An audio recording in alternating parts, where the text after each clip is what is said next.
पकड़ो इसे, इसे पकड़ो, पकड़ो इधर लेकर आओ, पकड़ो इसे, उड़ाओ इधर आओ, क्या चला, आओ उसे रोक उसे, पकड़ो इसे, उड़ाओ इधर आओ, जल्दी।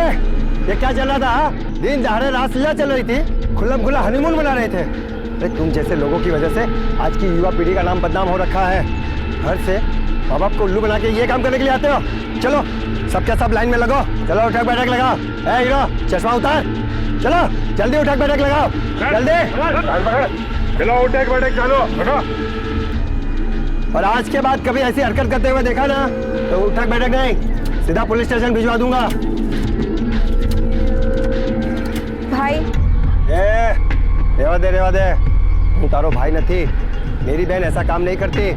आज इसके साथ तो कल उसके साथ। चल चल उठा बैठ, दूर रहे, हाथ उठा, नीचे हाथ उठा, बस ए सूता ले गया, मार दे, क्या हो रहा है? तुम हो क्या? बहुत नाटक बढ़ गया है तुम्हारा। अहमदाबाद को क्या बाप का माल समझ के रखा है क्या? कभी भी कहीं भी घुस के दादागिरी कर लेते हो? हाँ?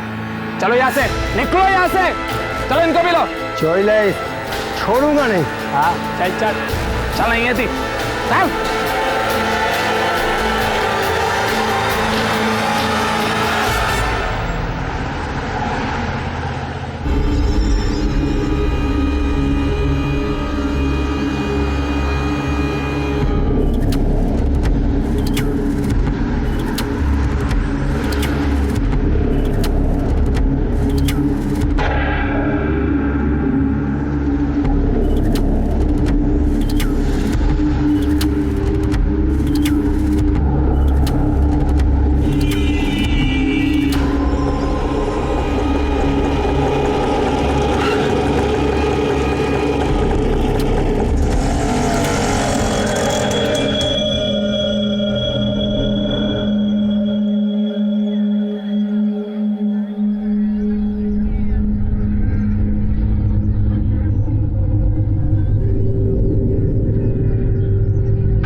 डेड बॉडी से ऐसी कोई चीज नहीं मिली जिससे उसकी शिनाख्त हो सके।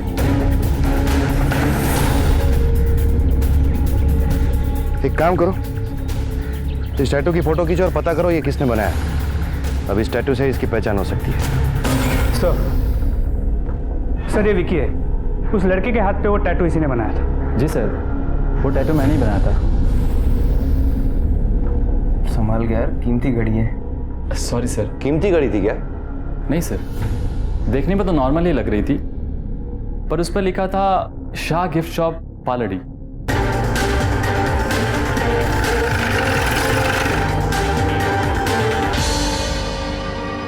बोल साहब जी, शू देखाड़ू? सर वो घड़ी भी सेम ऐसी थी। क्या आप बता सकते हैं ऐसी घड़ी आपने कितनों को बेची है? सर बेची नहीं सर, मैंने अपने वर्कर को गिफ्ट दी थी न्यूयॉर्क में। ये लड़का यहाँ पे काम करता था? नहीं सर। आपके यहाँ कितने वर्कर्स काम करते हैं? तो टोटल 5 वर्कर काम करते हैं, लेकिन 2 आज आए नहीं है, और सब एक लड़की है अन्नू, वो भी 3 दिन से नहीं आई है। अन्नू का नंबर दीजिए। हाँ सर।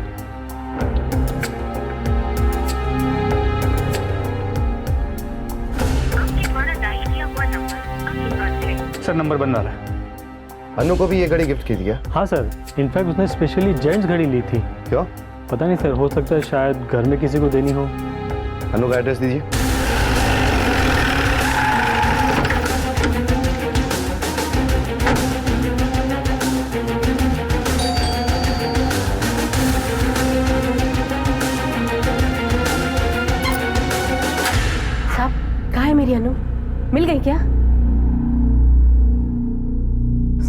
बेटी अनु 3 दिन से घर नहीं आई है। मैंने नवरंगपुरा पुलिस स्टेशन में इन्फॉर्म भी किया था। उसने ऐसा पहले कभी किया है? घर से भाग गई हो? अब ऐसा कभी नहीं किया। वो तो काम पर भी हमेशा अपने काका रमन के साथ ही जाती थी और शाम को इन्हीं के साथ आती थी। और साहब 3 दिन पहले जब मैं दुकान पर उसे लेने गया तो पता चला कि वो वहाँ से जा चुकी है। मुझे लगा घर पहुँच गई होगी। जब यहाँ कर देखा तो यहाँ पर भी नहीं पहुँची थी।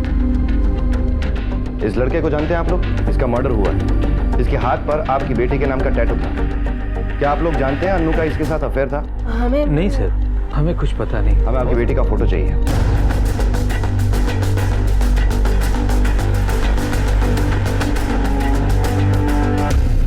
ओके ठीक है सर बॉडी की पोस्टमार्टम रिपोर्ट आ गई है। चला उसमें से करने हो सकता है किसी प्रोफेशनल किलर का काम हो सकता है इस लड़के की किसी के साथ जाति दुश्मनी या फिर उसे मारने के लिए किसी को हायर किया गया हो। एक काम करो, अन्नू के सारे कॉल डिटेल्स निकलवाओ। प्यार बहुत गहरा मतलब होता है इस एक शब्द का। ये इंसान के जीने की सबसे बड़ी जरूरत होता है। हर इंसानी रिश्ता, चाहे वो माँ का अपने बच्चे से हो, भाई का बहन से, या फिर दोस्ती का ही क्यों ना हो, इसी प्यार की डोर से बंधा होता है। लेकिन जब यही प्यार एक जवान लड़के और लड़की के बीच में होता है तो समाज का उसे देखने का नजरिया बदल जाता है।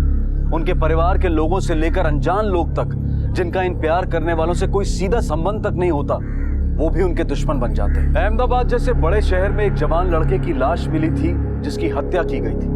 उसकी अपनी पहचान अब तक पुलिस के सामने नहीं आई थी, लेकिन उसके हाथ पर एक लड़की का नाम खुदा हुआ था जिससे वो शायद प्यार करता था। लेकिन ये लड़की जिसका नाम अन्नू था वो खुद अपने घर से गायब थी और उसके घर वालों का कहना था कि ना तो वो उस लड़के को पहचानते हैं और ना ही उन्हें अन्नू और उस लड़के के बीच में किसी भी तरह के संबंध की कोई जानकारी है। बहुत से सवालों के जवाब पुलिस को ढूंढने थे, लेकिन इस वक्त जो 2 अहम सवाल थे वो ये कि क्या अन्नू के गायब होने में और इस लड़के की हत्या में कोई संबंध था, और ये लड़की अन्नू वो इस वक्त कहाँ थी। और इन 2 सबसे अहम सवालों के जवाब जुड़े थे उस लड़के की पहचान से जिसकी लाश पुलिस को बरामद हुई थी।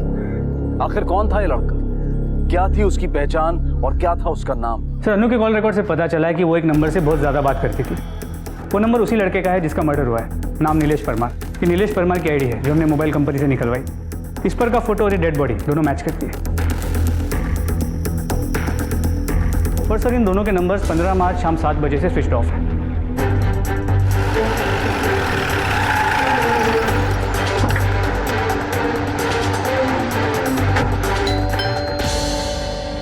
नीलेश परमार का घर यही है? जी हाँ, नीलेश मेरा ही बेटा है। क्या बात है? आपके बेटे का किसी ने कत्ल कर दिया है। नीलेश 2 दिन से घर नहीं आया था। मुझे लगा वो अपने दोस्तों के घर पे रुक गया होगा। उसके बहुत दोस्त हैं। मैंने उसे फोन भी किया लेकिन उसका फोन बंद आ रहा था। वो अपनी नौकरी के कारण बहुत परेशान था साहब। इस लड़की को जानती हैं आप? हाँ, ओळखू छू जरूर।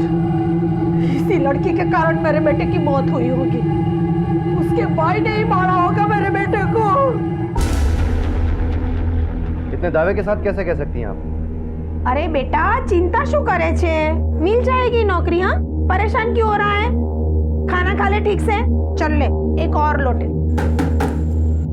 तू रुक, मैं देखती हूँ। नीलेश का है? क्या बात है? क्या बात है?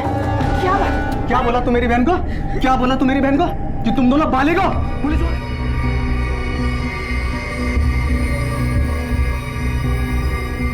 ये नाम ना तेरे हाथ और तेरे दिल दिमाग से नहीं मिटा ना, तुझे मिटा दूंगा। मार डाला मेरे बेटे को, मार डाला। मैंने उसे कहा था इस लड़की से दूर रहे, लेकिन वो हम सबसे ही दूर चला गया। हाँ सर, ये सच है कि मैं नीलेश के घर गया था क्योंकि मैंने अन्नू और नीलेश को एक साथ देखा था और उसी के बाद मैं नीलेश के घर गया उसको समझाने या धमकाने? कहीं ऐसा तो नहीं कि ये बात आप सब लोग जानते थे? नहीं साहब, हमें तो उस दिन पता चला जिस रात अनु घर नहीं आई। आ जाएगी अभी माँ। कब आएगी?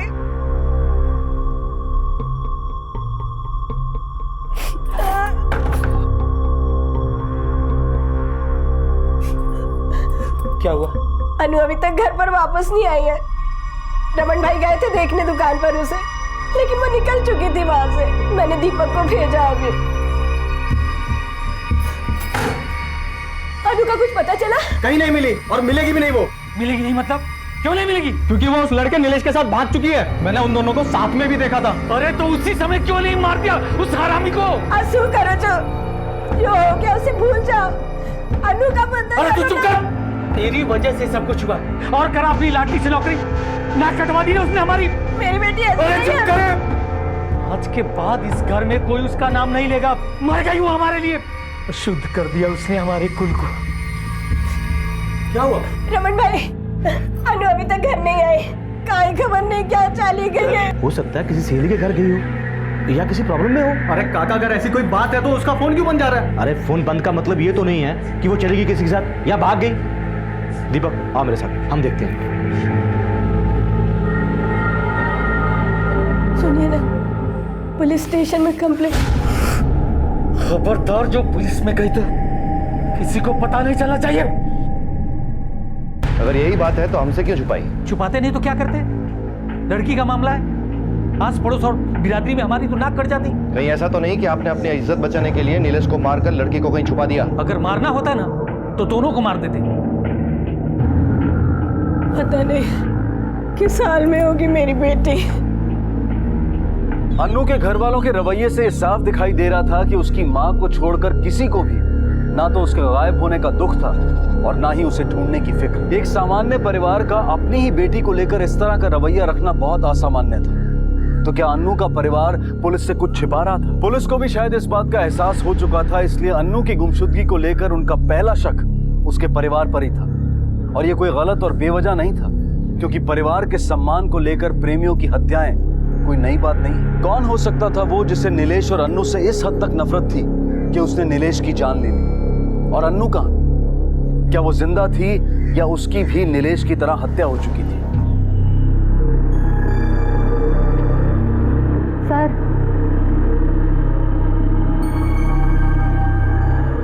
मुझे कुछ कहना है। सर, वो नीलेश और अनु अक्सर पार्क में ही मिला करते थे। वो कुछ दिनों पहले युवा मोर्चा के नेता जितेश ने जाकर वहाँ पे सबको धमकाया था। उतारो भाई न थी, मेरी बहन ऐसा काम नहीं करती। छोड़ूंगा नहीं। तुम्हें ये सब कुछ कैसे पता? सर, उस रात अनु बहुत डरी हुई थी। जब मैंने अनु से पूछा तो उसने मुझे बताया कि उसे नीलेश की फिक्र है और पार्क वाली सारी बात बताई। देखिए सर, हमारे मंच ने समाज के बच्चों को सुधारने का अभियान चलाया है। वो लड़का भी पार्क में गलत हरकत करते हुए पकड़ा गया था, लेकिन वो उल्टे हमें ही धमकाने लगा। और उसी घटना के 2 दिन बाद लड़के का मर्डर हो गया और लड़की गायब। तो आपको लगता है कि ये सब हमने किया? हाँ, पार्क में उसके साथ कहासुनी जरूर हुई थी, लेकिन इस मर्डर से हमारा कोई लेना देना नहीं है। अगर आप चाहे तो आप हमारी पार्टी ऑफिस में जाकर पूछताछ कर सकते हैं। ठीक है, अभी के लिए तुम जा सकते हो। गोयल, कोई तो ऐसी कड़ी है जो अभी हमारे हाथ नहीं लगी। नीलेश और अन्नू दोनों के मोहल्ले और आसपास के एरिया में जाके उनके बारे में पता करो।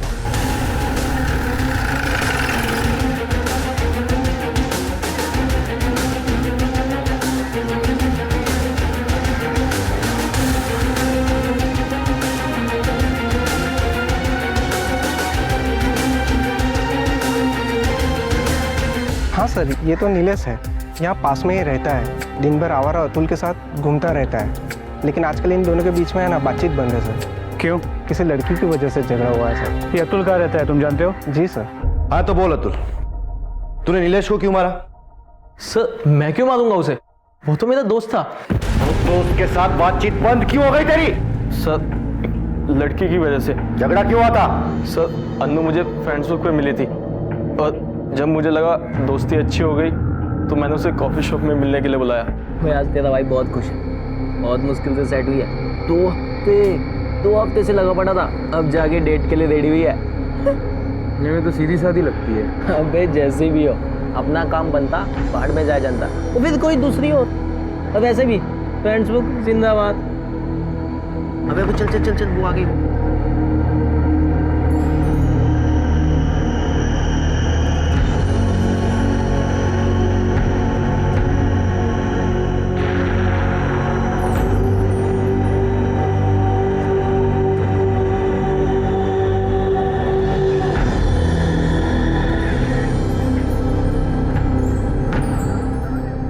तुम्हारी जॉब कैसे चल रही है? अच्छी चल रही है पर सैलरी बहुत कम है, तो चेंज करना चाहती हूँ। अरे तुम टेंशन मत लो, मैं हूँ ना, मैं तुम्हारी अच्छे से जॉब लगवा दूंगा। अतुल ये क्या कर रहे हो, सब देख रहे हैं। मेरे पास गाड़ी भी है, आई थिंक तुम गाड़ी में ज़्यादा कंफर्टेबल होगी। अतुल तुम मुझे गलत समझ रहे हो, मुझे चलना अरे चाहिए। बैठो, इसमें गलत क्या है? गर्लफ्रेंड बॉयफ्रेंड के बीच तो ये सब चलता है ना।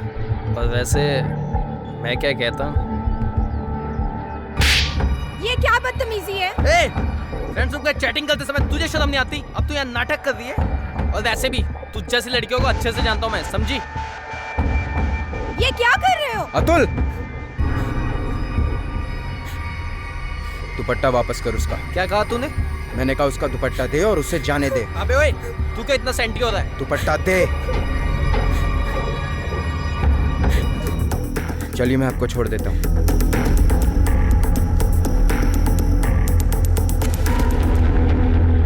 बदला लेने के लिए तूने नीलेश को मार डाला और लड़की को गायब कर दिया। नहीं सर, मैंने नहीं मारा उसे। सबने सुना है, तूने उसे धमकी दी थी। हाँ सर, मैंने उसे धमकी दी थी, लेकिन इसलिए कि वो मेरे एरिया में आके मुझे ही मार के चला गया। पर प्लीज सर, आप मेरी बात को समझो, तो मैंने उसे नहीं मारा सर। सर हमारे आदमी अतुल पर नजर बनाए हुए हैं, लेकिन उसके साइड से कोई भी सस्पिशियस एक्टिविटी नजर नहीं आ रही। सर मुझे नहीं लगता कि अतुल इस मर्डर में इन्वॉल्व। तो एक काम करो, शाह गिफ्ट शॉप की सीसीटीवी फुटेज निकालो, हो सकता है उसी में से कुछ सुराग मिल जाए। ये हो सकता था कि नीलेश के हाथों हुई अपनी बेइज्जती का बदला लेने के लिए अतुल ने इस जुर्म को अंजाम दिया हो। लेकिन अतुल और इस एंगल की पूरी जांच पड़ताल करने के बाद पुलिस को ना तो उसके खिलाफ कोई ठोस सबूत मिला और ना ही उसे अपने शक के घेरे में रखने की कोई वजह। जांच फिर से उसी जगह पर आकर खड़ी हो गई जहां से शुरू हुई थी, लेकिन इन्वेस्टिगेटिव टीम ने अपना पूरा ध्यान शाह गिफ्ट शॉप की तरफ लगाना शुरू किया जहां अन्नू काम करती थी। उन्हें उम्मीद थी कि वहां से उन्हें कोई सुराग या कोई इशारा जरूर मिलेगा जिसका सहारा लेकर वो अपनी जांच की दिशा तय कर पाएंगे। और टीम की बेचैनी इसलिए भी ज्यादा थी क्योंकि वो नहीं चाहते थे कि अन्नू का भी वही हश्र हो जो नीलेश का हुआ। अन्नू अगर जिंदा थी तो पुलिस की पहली प्राथमिकता थी उसे सुरक्षित वापस लाना, क्योंकि अब तक मिली जानकारी और एक के बाद एक सामने आते दुश्मनों को देखकर ऐसा लग रहा था कि जैसे सारी दुनिया इस जोड़े की दुश्मन बन गई है। और पुलिस ये हरगिज नहीं चाहती थी कि उनका कोई दुश्मन नीलेश के बाद अन्नू के साथ भी अपनी दुश्मनी निभाने में कामयाब हो जाए। इसलिए पुलिस ने अपनी पूरी ताकत लगा दी अन्नू को ढूंढने में। सर अन्नू अपने चाचा रमन के साथ स्टोर आती जाती थी। वो रोज सुबह 10:30 बजे स्टोर पहुंचती और शाम को 8 बजे वहां से निकलती। सर ये देखिए, तो 9 से 11 मार्च के बीच वो स्टोर आई तो अपने चाचा रमन के साथ, लेकिन गई अकेले।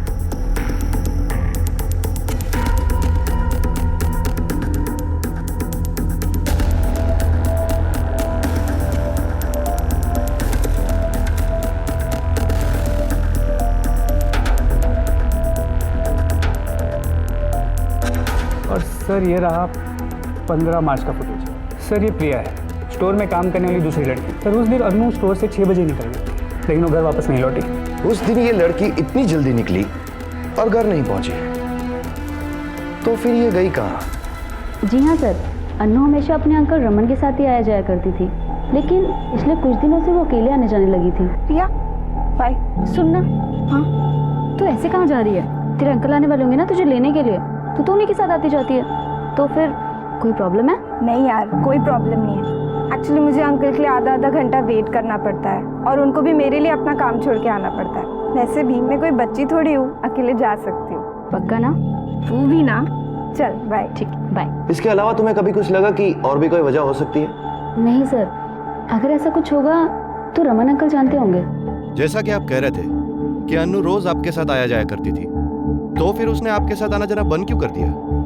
सर पता नहीं, यही बात तो मैंने भी उससे पूछी थी। तो आजकल अकेली को चली आती शाम को दुकान से? जवाब क्यों नहीं देती है? क्यों आती तू अकेली? क्योंकि मुझे काका के लिए बहुत देर तक रुकना पड़ता है, और वैसे भी अगर मैं अकेली आ गई तो कोई खा जाएगा क्या मुझे? अब तो सब पता चल ही गया सर, उस दिनेश की वजह से ही वो अकेली आने जाने लगी थी। ठीक है, आप जा सकते हैं। जी।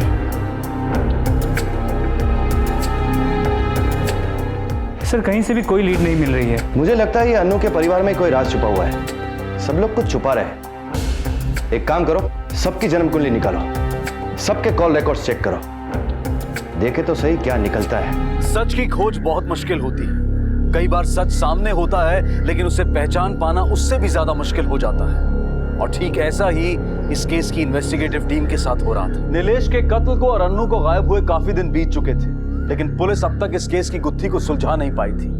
कुछ था जो उन्हें दिखाई नहीं दे रहा था, या कोई था जो उनसे कुछ छुपा रहा था। अन्नू के घर वालों पर अपने शक को जांचने के लिए इन्वेस्टिगेटिव टीम ने हर एक के कॉल रिकॉर्ड्स को चेक करने का फैसला किया। क्या इन रिकॉर्ड से पुलिस को कुछ ऐसा मिल पाएगा जो इस केस को सुलझाने में उनकी मदद करेगा, या फिर पुलिस की पिछली कोशिशों की तरह ये कोशिश भी जाया हो जाएगी?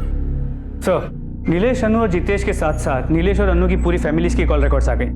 सर, एक चौंका देने वाली बात कि नीलेश और अन्नू की बहन राधिका, इनमें अक्सर बातचीत हुआ करती और कई बार इन तीनों की मोबाइल लोकेशन भी सेम रही है। सर, इससे एक बात साफ है कि राधिका नीलेश और अतुल के रिलेशनशिप के बारे में पहले से जानती है। अब ये बताइए कि आपके नीलेश के साथ जान पहचान कब? अनु ने ही मिलवाया था।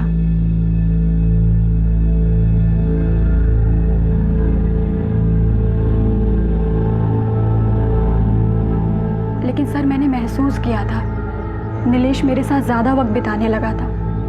मैं बहुत खुश रहने लगी थी उसके साथ।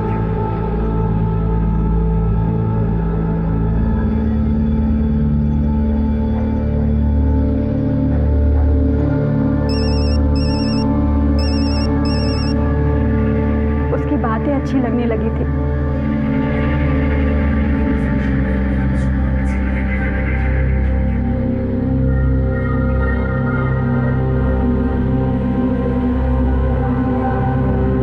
जब उसने मुझे वैलेंटाइन डे के दिन बुलाया तो मैंने सोचा अपने दिल की सारी बातें उससे कह दूंगी, लेकिन जब उसने मुझे टैटू दिखाया तो बड़ी बहन मैं थी, लेकिन अनु सबकी लाडली थी, खूबसूरत थी ना। बचपन से लेकर आज तक सारी चीजें उसके लिए छोड़ते आई थी, लेकिन जब नीलेश मेरी जिंदगी में आया तो मैंने तो अपनी एक अलग सी दुनिया बना ली थी।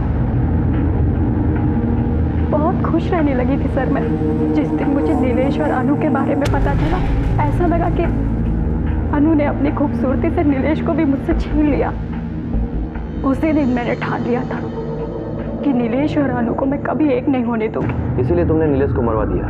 नहीं सर, मैं नीलेश से प्यार करती थी। भला मैं उसे कैसे मरवा सकती हूँ? सर, मैं जानती थी कि मेरे घर वाले इस रिश्ते को कभी मंजूरी नहीं देंगे, इसीलिए मैंने उन दोनों के बारे में दीपक भाई को बताया। लेकिन सर, मैं सच कह रही हूँ, मेरा यकीन कीजिए, नीलेश के खून से या अनु के गायब होने में मेरा कोई हाथ नहीं है, कोई लेना देना नहीं है सर। ठीक है, आप कहते हैं तो हम मान लेते। आपकी एक तरफा मोहब्बत का पता चली गया है तो बाकी का भी हम ढूंढ ही लेंगे। इस केस में पुलिस के शक के दायरे में हर वो इंसान था जो किसी भी तरह से अन्नू या नीलेश से जुड़ा हुआ था, लेकिन एक भी सबूत नहीं था जो उनके शक को यकीन में बदल सके। इस केस की गुत्थी सुलझने की बजाय और उलझती जा रही थी। अन्नू की मां का रो रो कर बुरा हाल था, और वहीं गुजरते हुए हर पल के साथ अन्नू की जान पर खतरा बढ़ता जा रहा था। इस बात का अंदाजा पुलिस को भी था, इसलिए अपनी तरफ से अन्नू तक पहुंचने की वो हर संभव कोशिश कर रहे थे, लेकिन अब तक कामयाबी की झलक भी दिखाई नहीं दी थी। क्या पुलिस टीम की मेहनत रंग लाएगी?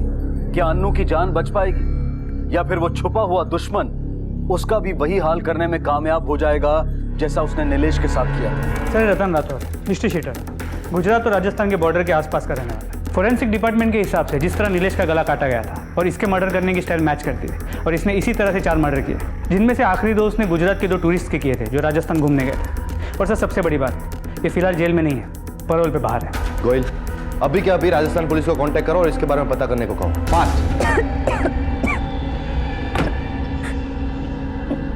प्लीज मुझे छोड़ दीजिए,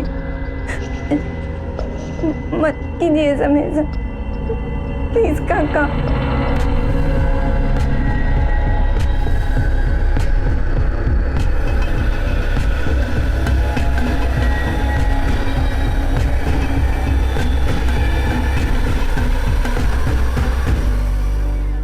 दुकान से जल्दी आने का ये राज है तुम्हारा?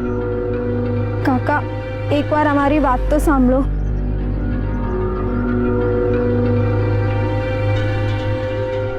अनु, मुझे लगता नहीं है कि मोटा भाई इस रिश्ते के लिए मानेंगे। तो जानती हो कि वो जात बिरादरी को बहुत मानते हैं। पापा, हम बालिग, कानून हमारे साथ है, कोई हमारा कुछ नहीं बिगाड़ सकता। हम भाग कर शादी कर लेंगे, कहीं दूर चले जाएंगे जहाँ हमें कोई ना ढूंढ पाए, लेकिन हम अपनी ज़िंदगी जिएंगे, फिर हमारे बीच कोई नहीं आ सकता। शाबाश दिकरा, बस मैं यही जानना चाहता था कि कहीं तुम पीछे तो नहीं हट जाओगे। वो मैं हरगिज नहीं होने दूंगा, जान बचती है मेरी से। अब तुम दोनों की शादी मैं करवाऊंगा, लेकिन इससे पहले किसी दूसरे शहर में तुम्हारी नौकरी का बंदोबस्त कर दूं, फिर वहाँ भाग के शादी कर लेना और सेट हो जाना। लेकिन एक शर्त है मेरी, इस दौरान तुम दोनों मिलोगे नहीं एक दूसरे से, वरना मैं कुछ नहीं कर पाऊंगा। जी।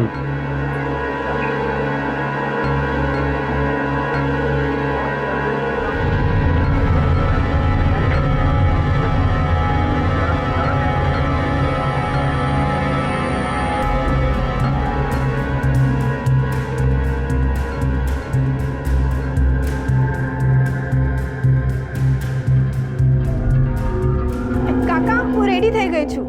वो हैरान न करती, काका के सिर में बहुत दर्द है। શું થયું? कल तुम्हारे साथ आइसक्रीम खाई थी ना, उसी वजह से सर पकड़ा के लगता है। मुझे वो पिक्चर देखनी थी. ठीक है, मैं बाम लगा देती हूँ, फिर हम पिक्चर देखने जाते हैं. हाँ हाँ, लगा भी दे।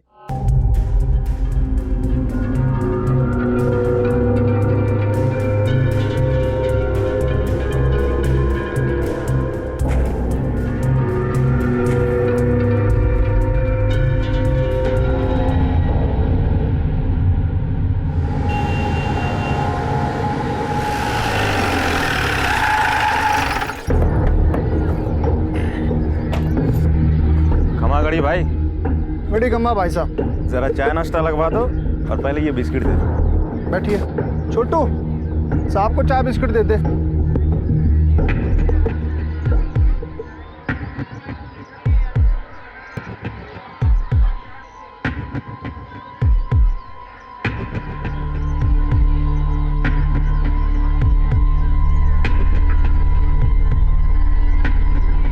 हाँ सर जी। घृणा थी मुझे आप पे, मैं आपकी बेटी जैसी हूँ, ऐसे कैसे कर सकते मेरे साथ?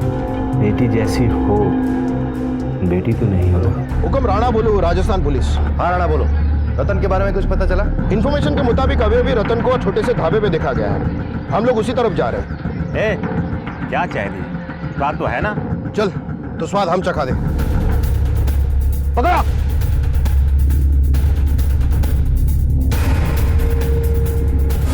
बोल साले, बोल मर्डर क्यों किया? बताता हूँ। बोल, बोल नीलेश का मर्डर क्यों किया? बोल। साहब, हमें सुपारी मिली थी। किसने दी थी सुपारी? बोल। महेंद्र लाया था सुपारी। कौन महेंद्र? वो मेरे गांव का है, वो भी हमारे साथ छोटे मोटे कामों में शामिल रहता है। वही लाया तुम दोनों को। काका, अब हम किसका इंतजार कर रहे हैं? वही लोग आ रहे हैं जो हमें राजस्थान ले जाने वाले हैं। वहाँ मैंने तुम्हारे लिए नौकरी की बात की है, अच्छी नौकरी है, तुम दोनों खुश रहोगे। पर काका, हम तो 6 बजे से रुके हुए, हम कल सुबह नहीं जा सकते, अभी इतनी रात। अरे नहीं नहीं, सुबह में कोई देख लेता, रात को हम सेफ है। अरे आ गए, आ जाओ आ जाओ।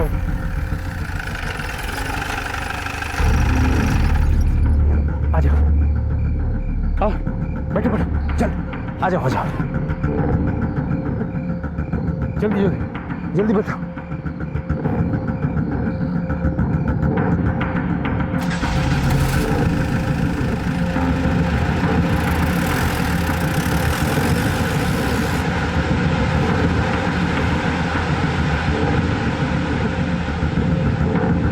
काका, हम कहाँ जा रहे हैं? अभी होता था साहब, महेंद्र उस लड़की को लेकर कहाँ गया, उसके साथ क्या किया, मैं कुछ नहीं जानता। कहाँ मिलेगा महेंद्र?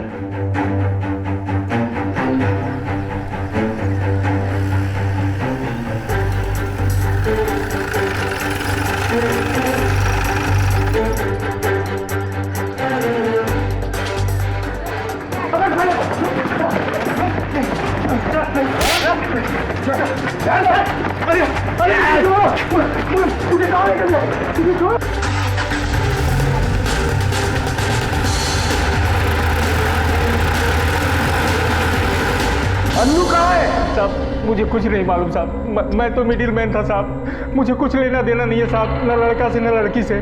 मुझे ना लड़की के चाचा रमन ने मुझे पैसे दिए थे साहब ये सब करने के लिए, और उन्होंने ही मुझे नीलेश और अनु से मिलवाया था।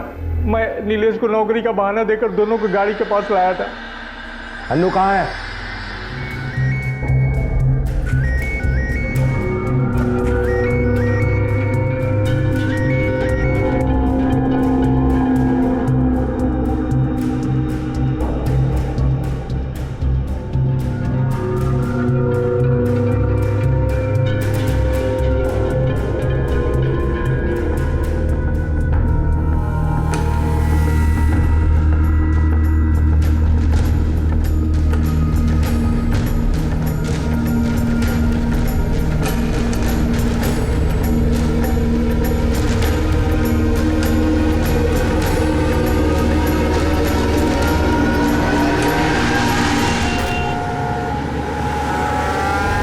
आगे राइट है सर। ये साहब, ये उसका घर।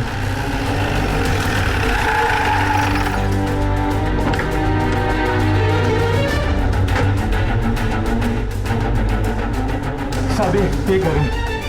सारा तोड़ो।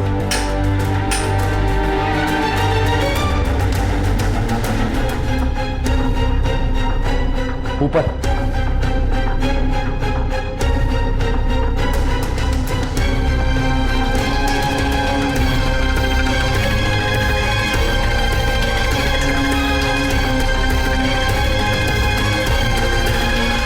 सांसें चल रही है, एम्बुलेंस बुलाओ। जी सर।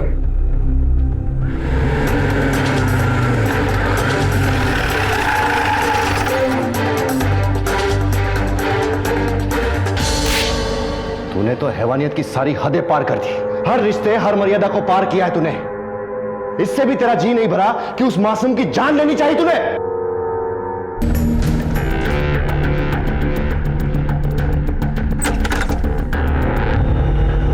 सर, मुझे लगा कि वो मर गई है। मैं डर गया था, मेरी कुछ समझ में नहीं आ रहा था। मैं उसे खींच कर अंदर ले गया और उसे वहीं छोड़कर भाग गया। सर, लड़की बहुत क्रिटिकल है, काफ़ी बार बलात्कार हुआ है। डॉक्टर्स का कहना है कि रिकवरी के लिए काफ़ी वक्त लग सकता है।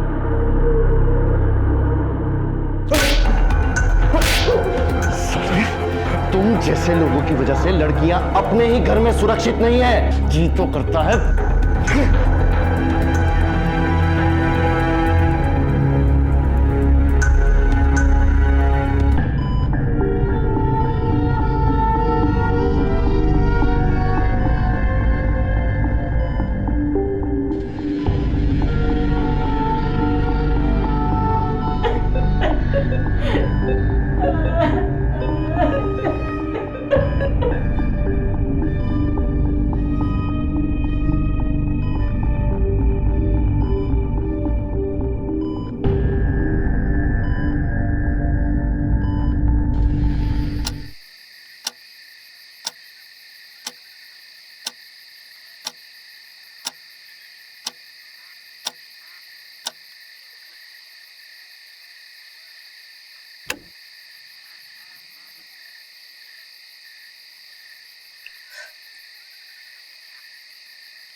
रवि, रवि उठो।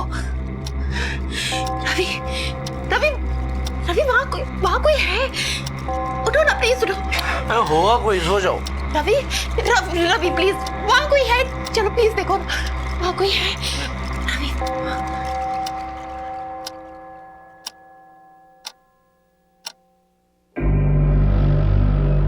कोई नहीं है यार वहाँ। रवि मैंने वहां पे एक परछाई देखी।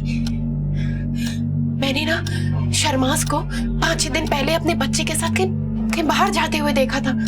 उनके घर में तो कोई रहता भी नहीं, फिर उस कमरे में परछाई। हो सकता है तुम्हारा वहम हो। तुमने सोने के पहले अपनी दवाई ली थी? हाँ ली थी। आओ सोते हैं।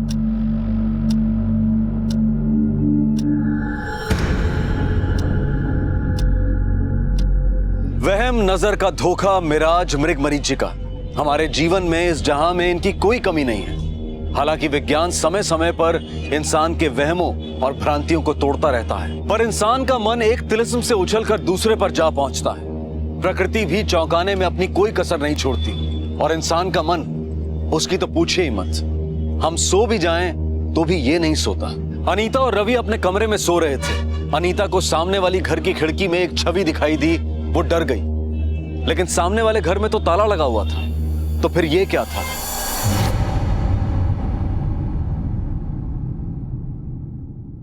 रवि, इनके रिपोर्ट्स तो नॉर्मल है, बस FSH बहुत ही कम है।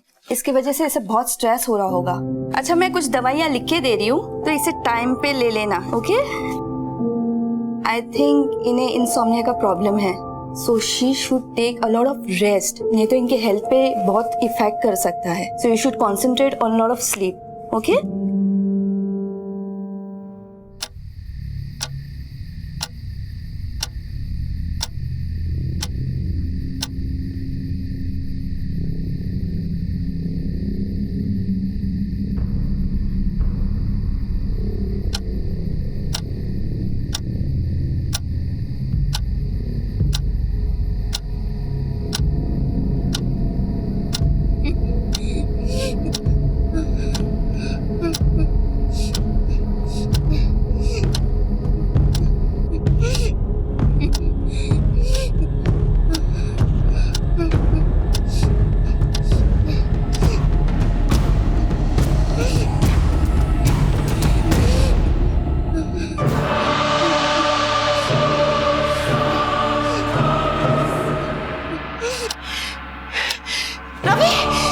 रवि उठो ना, वहां कोई है।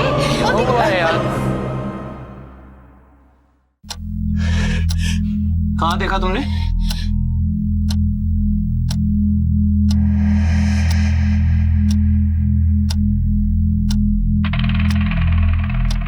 रवि मेरा यकीन करो, मैंने इस बार वाकई उस लड़की को देखा, वहां रो रही थी वो। वहां अंधेरे में? और तुम्हें दिखाई भी दे क्या? नहीं, तब लाइट थी, लड़की भी। तो आप कहाँ चले गए? हाँ, और उस लड़की की आवाज तुम्हें सुनाई देती है, मुझे नहीं, क्यों? तुम सो रहे थे ना। ट्रस्ट मी, आज वाकई उस लड़की को देखा मैंने। रवि वो घर हॉन्टेड है, भूत रहते हैं वहां। हमें उस कपल को ना अलर्ट करना चाहिए। अरे दिमाग खराब हो गया तुम्हारा। और ये कौन सी बुक्स पढ़ती रहती हो तुम? हाँ, घोस्ट स्टोरीज। भूत यहाँ है और यहाँ है तुम्हारे दिमाग में।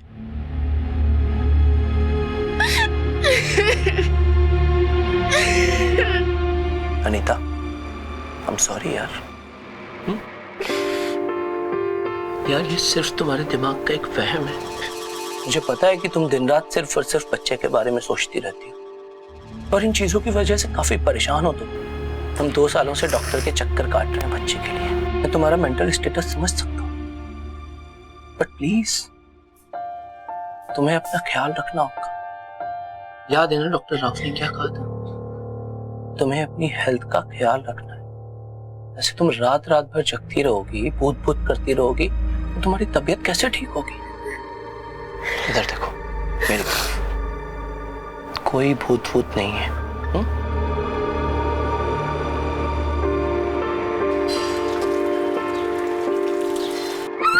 अरे क्यों आप रो रहे हो? आपको कुछ हुआ है?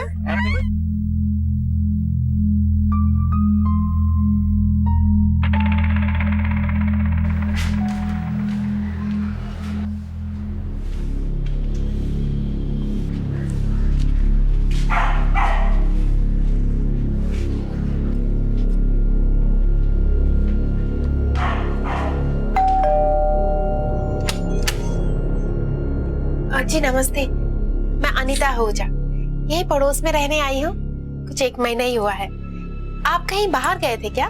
हाँ, मैं मेरे हस्बैंड के साथ गोवा गई थी। वैसे देखा है मैंने आपको। अंदर आइए ना। एक्चुअली मेरे हस्बैंड ऑफिस जा रहे हैं और चीनी खत्म हो गई, तो मैंने सोचा आप बैठिए, मैं भी लेकर आती हूँ। जी।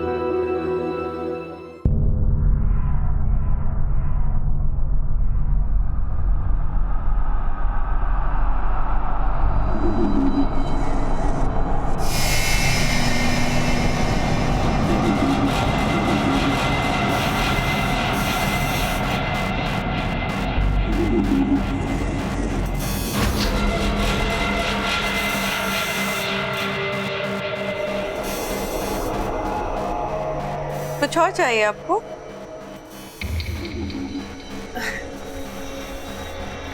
Thank you.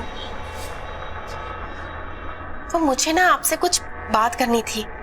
कहिए। 2-1 दिन से आपके घर के ऊपर वाले कमरे की खिड़की पर एक छोटी सी बच्ची की परछाई नजर आती है, और वो बच्ची भी ऐसी हालत में है जैसे कोई। यहाँ कौन बच्ची है? मुझे लगता है आपको कोई गलतफहमी हुई है। यहाँ पर मैं, मेरे हस्बैंड और मेरा छोटा सा बच्चा रहता है। अब आई गेस आपके हस्बैंड को लेट हो रहा होगा। जी, मैं तो इनके भले के लिए गई थी, सोचा कहीं बुरा ना हो जाए। रवि को पता चलेगा तो बहुत गुस्सा करेंगे। मुझे तो जाने ही नहीं चाहिए था इनके।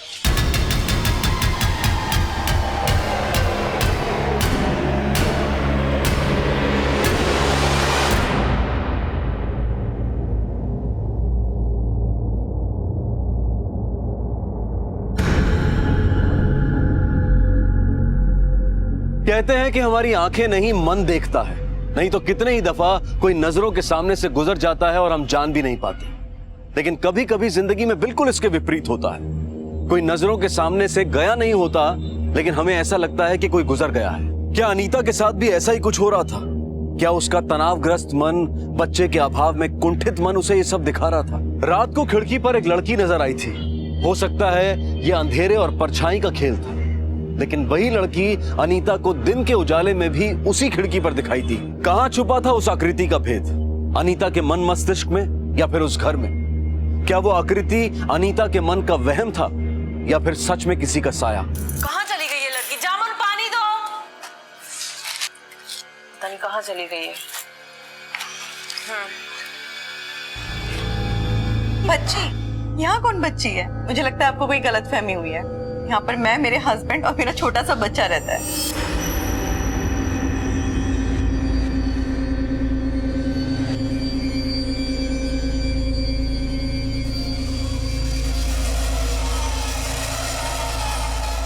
रवि, मैं सोच रही हूँ कहीं ऐसा तो नहीं वो लोग। कौन लोग यार?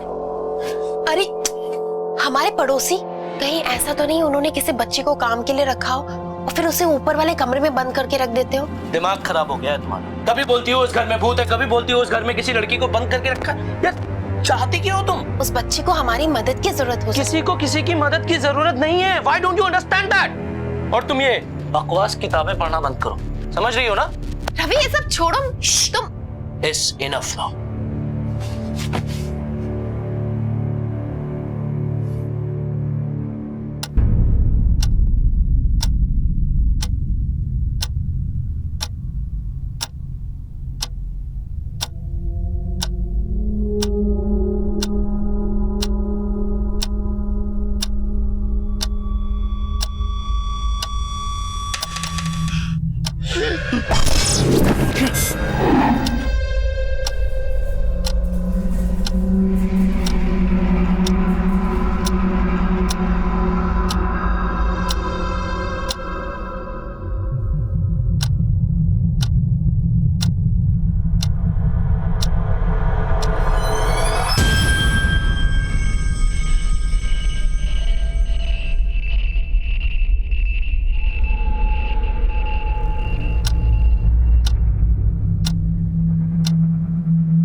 पागल होना चाहती हो? हाँ? सोई नहीं ना रात भर? तुम्हें एक बार में समझ में नहीं आता है कि डॉक्टर ने बोला सोने के लिए, और तुम रात भर से यहां बैठी हो।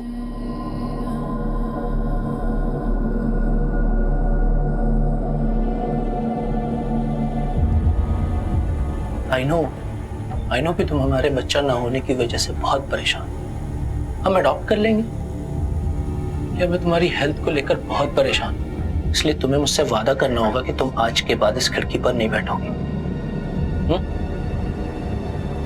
कब?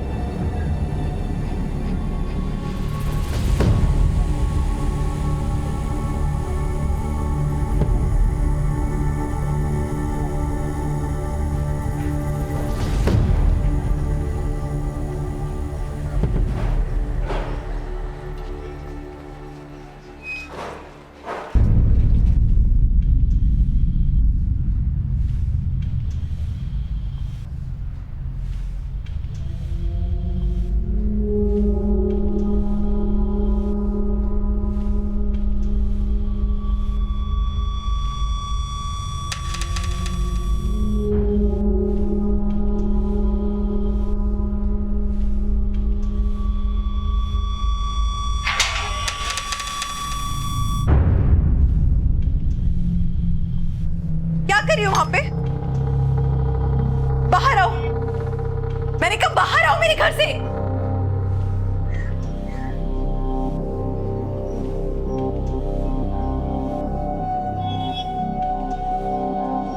तुम्हारा दिमाग खराब है या फिर सच में पागल वागल हो? ऐसे चोरों की तरह मेरे घर पे क्या कर रही थी तुम? अपने काम से काम रखा करो, समझी? और ऐसे दूसरे के घर में ना ताकझा करना बंद करो, वरना पुलिस में जाकर ना तुम्हारे खिलाफ कंप्लेंट करने में टाइम नहीं लगेगा मुझे। आई होप इस बार तुम्हें समझ आ गया।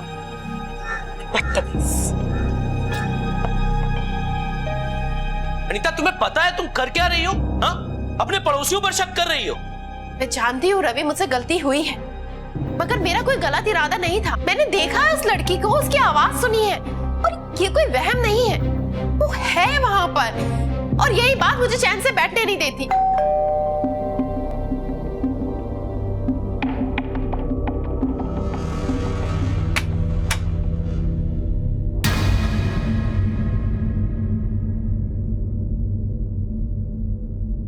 मेरी वाइफ ने आपकी वाइफ की इंसल्ट की सबके सामने, इसके लिए मैं आपसे हाथ जोड़ के माफी मांगता हूँ। आपको ये सब करने की कोई जरूरत नहीं। वो वैसे आपकी वाइफ गलत नहीं है, उस घर में एक बच्ची है।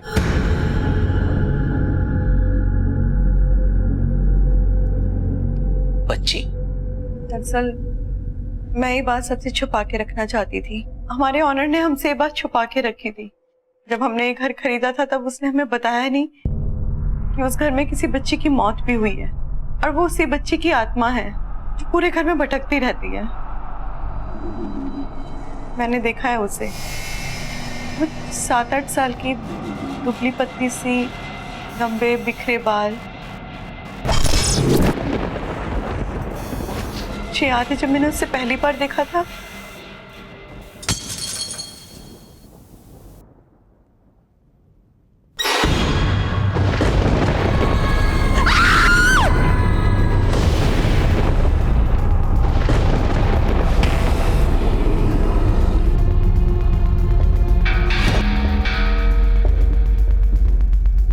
देखिए, मैं इन बातों को नहीं मानता। एग्जैक्टली, मेरा भी रिएक्शन था जब सुमन ने मुझे बताया था, लेकिन जब मैंने खुद देखा तो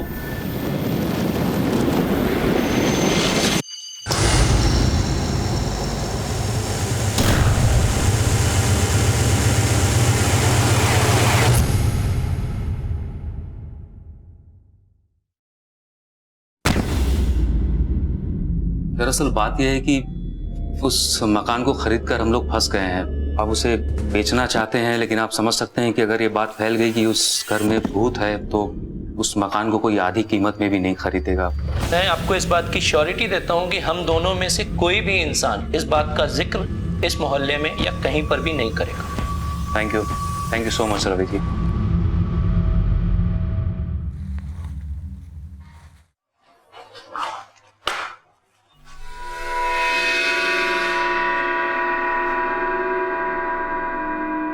अपसेट हो? क्या करूं नीता, ऑफिस का काम है, जाना भी जरूरी है और तुम्हें साथ लेके भी नहीं जा सकता। तुम अब भी उस लड़की के बारे में सोच रही हो? क्या करूं, मैं भुला ही नहीं पा रही हूँ। रवि वो लड़की है, मैंने उसे देखा है। सिर्फ एक काम करोगी मेरी खातिर? उन लोगों की इस भूत वाली कहानी पर विश्वास मत करना। ये भूत भूत नहीं होता है, कुछ नहीं होता है। याद है ना डॉक्टर ने क्या कहा था? तुम्हें सिर्फ अपनी हेल्थ का ख्याल रखना है, ठीक है? और सिर्फ एक रात की तो बात है, मैं कल तक वापस आ जाऊंगा। बाय।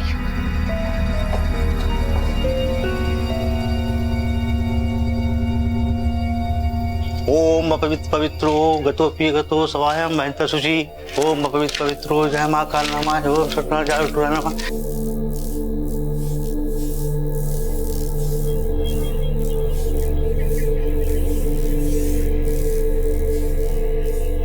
मैंने घर की शुद्धि कर दी है, अब इस घर में कोई बुरी आत्मा प्रवेश ही नहीं कर सकती। धन्यवाद पंडित जी।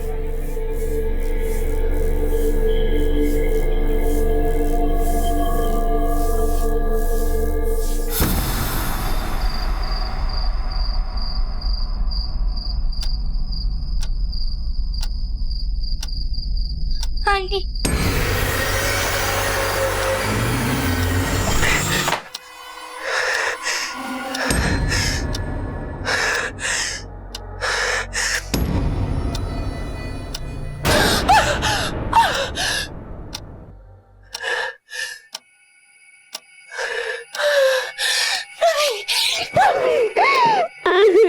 शांत हो जाओ।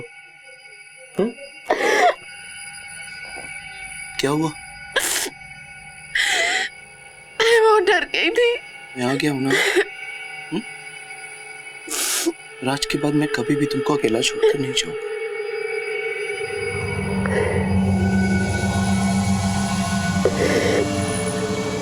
मन का वहम, आंखों का भरम कभी कभी इंसान को डाउट में डाल देता है, और अगर इस वहम की हामी कुछ और लोग भी भर दें तो वो अफवाह भी हकीकत का शक्ल अख्तियार कर लेती है। और खुदा ना खास्ता अगर ये बात भूत प्रेत से जुड़ी हो तो हकीकत खौफ का रूप धारण कर लेती है, और देखते ही देखते चारों तरफ डर फैल जाता है। पड़ोसी सुमन और अनंत शर्मा ने अनीता की इस बात को कंफर्म किया कि लड़की की छवि उन्होंने भी अपने घर में देखी थी। कुछ पल के लिए डर सर्द हवा की तरह अनीता के जहन में जज्ब हो गया, और इसी डर की वजह से उसने तुरंत एक पंडित को बुलवाकर अपने घर की शुद्धि भी करवा ली। कुछ वक्त तक वो लड़की फिर उस खिड़की पर नजर नहीं आई, और अनीता के जहन से भी उस लड़की का ख्याल निकलने लगा। और फिर अचानक एक रात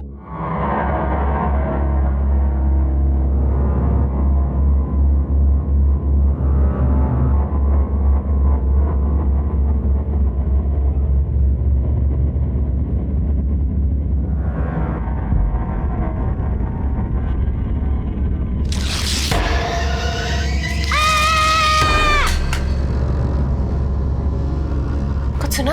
हाँ, किसी बच्ची के चीखने की आवाज।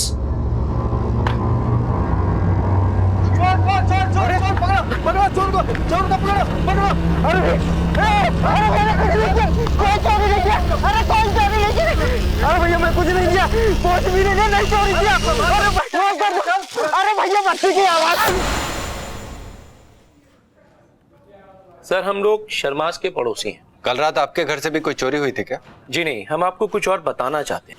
जी बोलिए।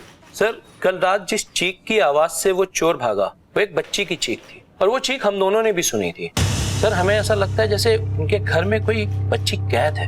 ये वाली बात मैंने सुमन को बताई, मगर उसने तो मुझे अजीब सी स्टोरी सुना दी कि उसके घर में कोई भूत या कोई साया मंडराता है। आप लोग जो बात कर रहे हैं उस बात का कुछ सबूत है आपके पास? सर इस बात का हमारे पास कोई ठोस सबूत तो नहीं है। इनफैक्ट जब उन्होंने हमें ये भूत प्रेत और आत्मा वाली कहानी सुनाई थी तो हमने भी विश्वास नहीं किया था।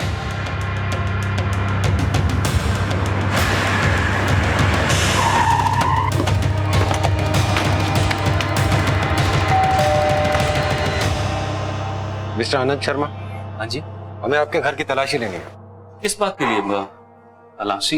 मैं कुछ समझा नहीं। आपके खिलाफ कंप्लेंट लिखवाई गई है कि आपने अपने घर में एक बच्ची को कैद करके रखा हुआ है। देखिए सर, इस घर में मैं, मेरी वाइफ और मेरा बच्चा रहता है, और दरअसल बात यह है कि जब हमने इस मकान को खरीदा था तो हमें मालूम नहीं था कि यहाँ पे एक लड़की की मौत हो चुकी थी और उसी लड़की की आत्मा वो ऊपर वाले कमरे में रहती है, जिसके डर से हमने कभी उस कमरे का इस्तेमाल नहीं किया sir.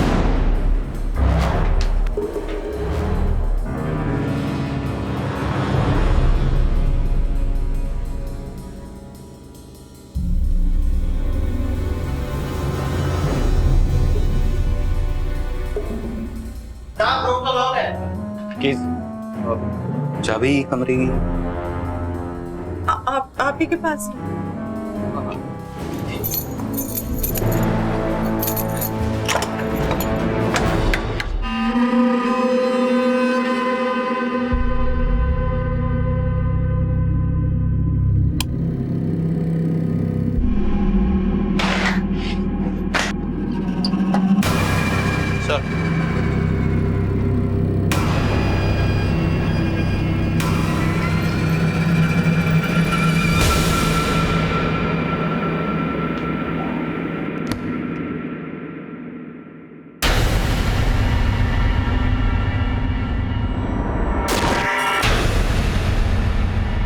Thank you for your cooperation mister Sharma. You welcome sir.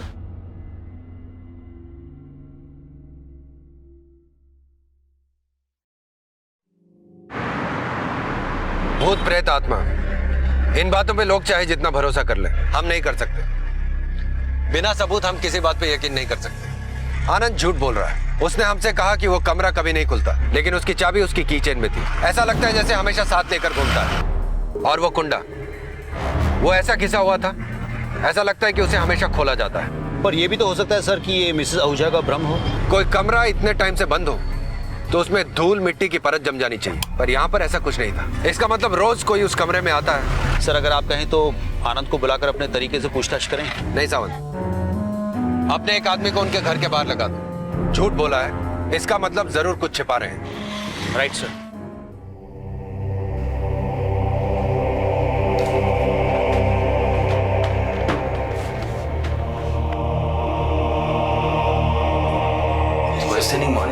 भूत प्रेत का भ्रम दूर हो गया और अब इस बात में कोई शक नहीं था कि वह आकृति किसी का साया नहीं बल्कि एक छोटी सी बच्ची थी। लेकिन इसके साथ एक और खौफनाक सच सामने आ खड़ा हुआ कि यहाँ पर तो एक मासूम बच्ची कैद थी, बेड़ियों में थी और दो लोगों ने उसे बंधक बनाकर रखा हुआ था और न जाने कब से वो डरी सहमी उनकी यातनाएं झेल रही थी।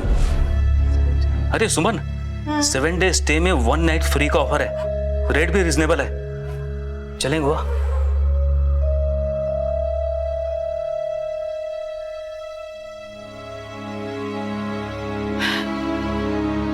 गोवा तो चले जाएंगे, लेकिन ऊपर ये जो आफत खड़ी है इतनी बड़ी, इसका क्या करेंगे? अरे सुमन, तो इसकी वजह से हम कहीं जाएंगे नहीं क्या?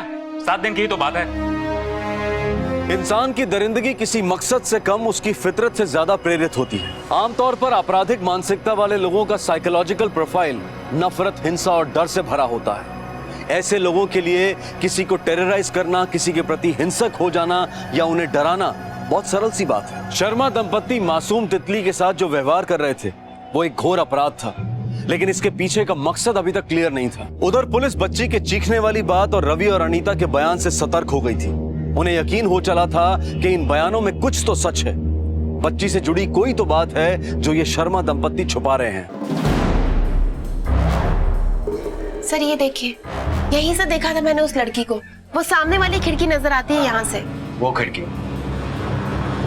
सर ये खिड़की तो उसी कमरे की है जहाँ पे ताला लगा हुआ था और हमने तलाशी भी ली थी। हमें तो कुछ नहीं मिला। मैंने पता किया सर, 8-10 साल पहले उस घर में किसी भी बच्ची के डेथ के कोई रिकॉर्ड्स नहीं। हमने आस पड़ोस से भी पूछताछ की, किसी को भी शर्मा परिवार से कोई शिकायत नहीं। अब ये नए 2 पड़ोसी हैं, मिस्टर एंड मिस आहूजा, जिन्होंने किसी बच्ची को देखा है। उन्होंने इसलिए देखा है क्योंकि किसी और पड़ोसी की खिड़की उस तरफ नहीं खुलती। इस शर्मा के पास प्रेजेंट के बारे में सब कुछ पता करो, छोटी से छोटी इन्फॉर्मेशन ढूंढ निकालो, क्या करता है, कहाँ रहता है, सब कुछ। अगर रवि और अनीता की बात सच है तो एक बच्ची की जान खतरे में। क्या करूं, इस लड़की का समझ में नहीं आ रहा है। पुलिस को मालूम चल चुका है, पड़ोसियों को मालूम चल चुका है। कहीं तुम कुछ मत करो, इसका क्या करना है ना वो मैं कर लूंगी। सर उस आनंद शर्मा के बारे में सब जगह पूछताछ की, लेकिन कोई लीड नहीं। लेकिन राशनिंग ऑफिस से ये जरूर पता चला है कि सुमन उसकी पहली नहीं दूसरी बीवी है। उसकी पहली पत्नी का नाम है पूर्वी शर्मा। 8 साल पहले वो अपनी पहली पत्नी के साथ कोंडवा में रहता था सर। इस पूर्वी के बारे में पता करो और कोंडवा के पते पर भी पूछताछ करो। हो सकता है हमें वहीं से कोई लीड मिल जाए। Okay sir. हाँ सर, पूर्वी जानती हूँ सर मैं। वो यही सामने वाले मकान में रहती थी। वो प्रेग्नेंट थी तो पहली डिलीवरी के लिए मायके गई थी, वही उसकी मौत हो गई सर। और उसका बच्चा, उसका क्या हुआ? सर वो तो पता नहीं, मगर अनंत बता रहा था कि दोनों की मौत हो गई सर। कहाँ था उसका मायका, कुछ याद है? हाँ, एमपी में छिंदवाड़ा की रहने वाली थी। तकरीबन कितने साल पहले की बात है? 7-8 साल पहले की बात है सर। अनंत और पूर्वी की शादी 7-8 साल पहले हुई थी। पूर्वी की मौत डिलीवरी के टाइम। मिसेस अनीता आहूजा का कहना है कि उस बच्ची की उम्र 6 या 7 साल की। कुछ तो लिंक होना चाहिए। हमें छिंदवाड़ा जाके तहकीकात करनी होगी। हर हॉस्पिटल, हर मैटरनिटी होम में 7-8 साल पुराने रिकॉर्ड्स चेक करने होंगे।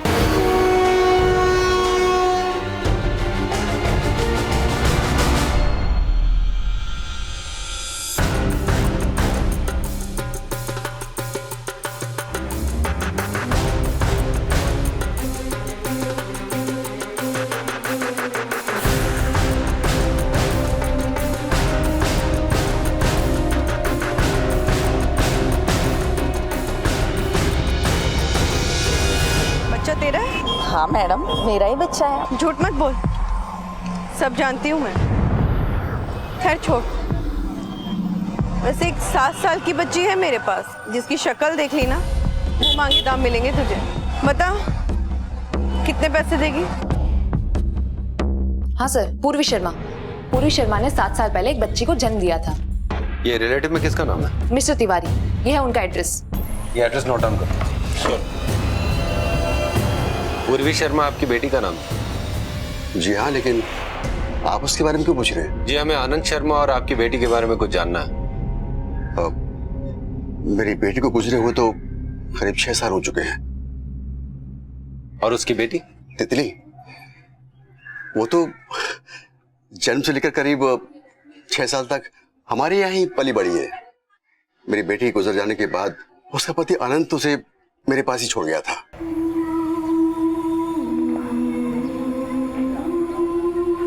चिंता मत कर बेटी, हम है ना, उससे भी ज्यादा ध्यान से रखेंगे। ये तेरी माँ का वादा है तुझसे, तेरे माँ बाप का वादा। नानी, रुको, बस आ रही हूँ। नानी, मैं आ गई। अब तितली बेटा, तुम्हारे लिए गरम गरम हलवा। देखो कितना अच्छा बना है। नहीं खाना। आजा मेरा बेटा। नहीं नानू, थोड़ा सा। अच्छा सुन, तुम हलवा खाओगी ना, तो उसके बाद हम दोनों मिलकर रेस लगाएंगे और जो जीतेगा उसे नानी इनाम देगी। सच्ची? मुच्ची। तो जल्दी खा।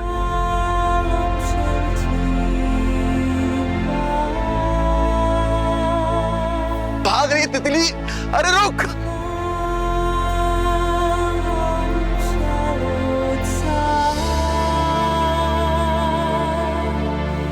नानू, चलो ना। अरे बैठ तो ही। अरे थक गया बहुत। गहरी गहरी सांस लीजिए। नानी, मैं ना बड़े होके डॉक्टर बनूंगी, और अगर आपको नानू परेशान करेंगे ना, तो मैं इनको बड़ा वाला सुई लगा दूंगी। शरारती। कभी कभी तो डर लगता है कि बड़े होकर इसका क्या होगा। सब अच्छा होगा।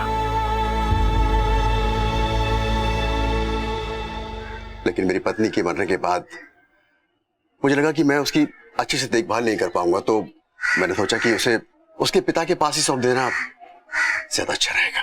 नानू, मुझे आपको छोड़ के नहीं जाना। बेटा, तुम अपने पापा के यहाँ जाकर ना बहुत खुश रहोगी। पता है, तुम्हें वहाँ नई मम्मी मिलेंगी और तुम्हारा छोटा भाई मिलेगा, और तो और तुम्हें नए नए दोस्त मिलेंगे, और तुम्हारे पापा तुम्हें बहुत सारे अच्छे अच्छे कपड़े ला कर देंगे, और एक अच्छे स्कूल में तुम्हारा दाखिला करा देंगे। डॉक्टर बनने वाले स्कूल में? हाँ, डॉक्टर बनने वाले स्कूल में। मैं कुछ दिन के बाद तुमसे मिलने जरूर आऊंगा, ठीक है? जाओगी ना? हाँ नाना जी। ये हुई मेरी बिटिया रानी। पता है, हम बड़े घर में जाने वाले हैं, फिर मैं तेरे लिए नए कपड़े भी लूंगी। तितली,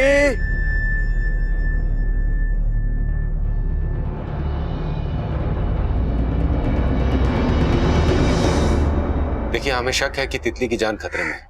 आपको हमारे साथ चलना होगा।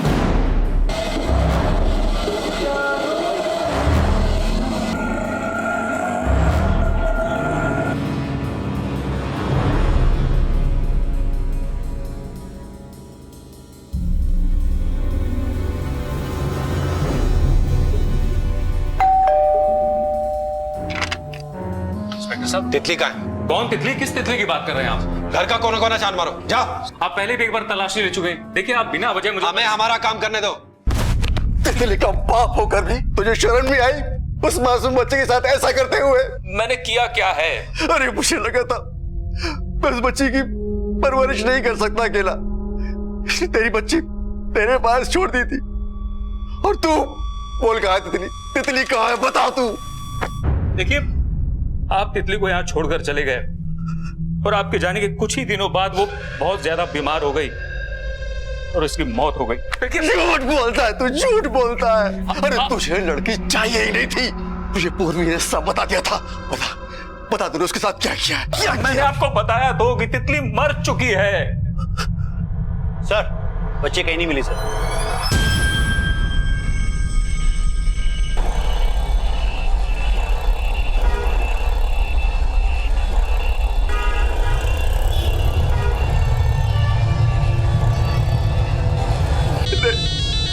झूठ बोलता है। हाँ मंगेश बोलो। सब सुमन अपने घर से एक बड़ा सा सूटकेस लेके निकली है। उसकी रिक्शा शमशेर रोड के चौराहे पे रुकी है साहब। वो रिक्शा से उतरकर एक भिखारन के पास गई है। आप यहाँ चलिए साहब। ओके। ये आप क्या कर रहे हैं? अरेस्ट करो इसको। पकड़ो, लेके चलो। ये आप लोग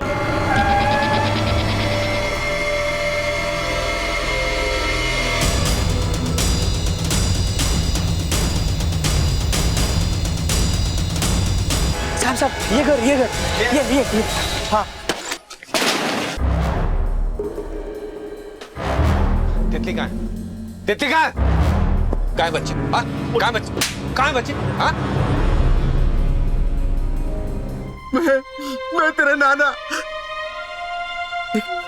आजा आजा आजा आजा मेरा बच्चा तितली, तुझे कुछ नहीं बेटा। तितली इधर आ।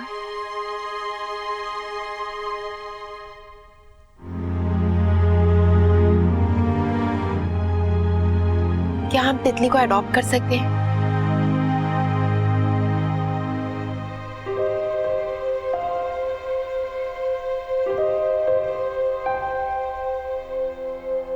बच्चों की आशा में, चाहत में आपने लोगों को मंदिरों और दरगाहों में भटकते हुए देखा होगा।